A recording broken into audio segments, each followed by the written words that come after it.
आणि ती जात आहे याला वाचनामध्ये म्हणतात.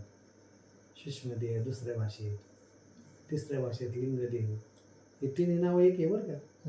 हो, कळत नाही लोकांना ते. म्हणजे हे कसं आहे बरं का, तुम्हाला सांगतो. पहिला देह स्थूलदेह आणि दुसरा सूक्ष्मदेह. मग सूक्ष्मदेह हे वासनामय देह आहे. याच्यामध्ये कसं आहे, तुम्ही जे जे काम करता त्याप्रमाणे तुमची वासना राहणार. आणि मग हे तशीच राहिली, पुन्हा जन्म बदलला तरी सुद्धा तिथं तेच दुकान मांडणार. इथं जे मांडत होते ना त्या जन्मात बी तेच दुकान मांडणार. दुसरं कसं बरोबर आहे. आणि इथं काय करायचं आपल्याला, त्या वासनामध्ये ह्याचाच नाश करायचा.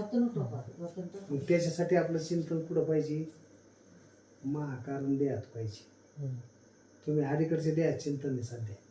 आणि हे देहात उन्मनी जायसाठी काय लागत, कारण देह लागतो. तुर्यामध्ये जायला कारण देह लागतो, उन्मनीमध्ये जायला महाकारण देह लागतो. आणि ह्या दोन्ही देहात गेल्यानंतर वासना तिथं नाही राहत त्या देहात. तुमचा जन्म व्हायचा आणि याचा काय संबंध राहिला आता पुढच्या देहात गेल्यावर, वासनाच राहील. हा, हे दुसऱ्या देहातच बाद होती ती. आणि तिला बाद देह करता येतं आपल्याला. का करता येतं तर तिला बाद करायची आड आहे, ती लपून बसलेली.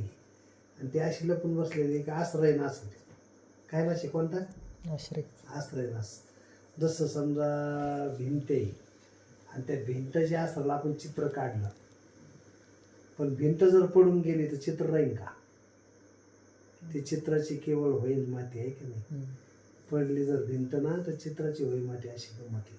तसं ज्याच्या आश्रयाला राहिली, कोणत्या, त्या देहाच्या, कारण देहाच्या, त्याचा जर देहाचा कारण देहाचा जर नाश केला तर वासना वाचन का, इथं धिंगाणा आहे हा सगळा. आणि तेच कट झालं पाहिजे. ते कट झालं का तुमचं जन्म मरण चुकलं. जन्म मरण चुकण्यासाठी फक्त किती देहाचा अभ्यास लागतो, दोन देहाच. दोनच. ही गोष्ट कळली. स्थूल देह, सूक्ष्म देह. अध्यात्माला तुम्हाला मोक्षाला जाण्यासाठी किती देहाचा अभ्यास लागतो, त्यावेळेस 3 वलंडले पाहिजे.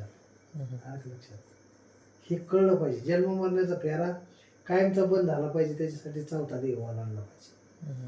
हे गोष्टी सरळ सरळ आहेत, त्याच्यात लिहिलेल्या आहे. तुम्ही किती बारकाने अभ्यास करा, त्याच्यात लिहिलेलं सगळं तुम्हाला असंच सापडत ते. मग किती सोपं आहे ते. जाऊ ना डायरेक्टच उन्मनीमध्ये जायचं म्हणजे सगळे देह सोडले, संपले. द्या त्याग ते हरी बोला, आता विषय संपला. सगळ्यात द्याचा त्याग झाला.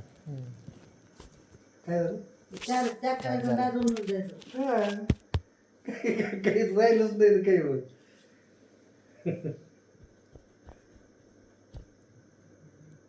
असं. आणि हेच करावं लागतं रे बाप्पा. भाषा कळते की किती सोपी आहे.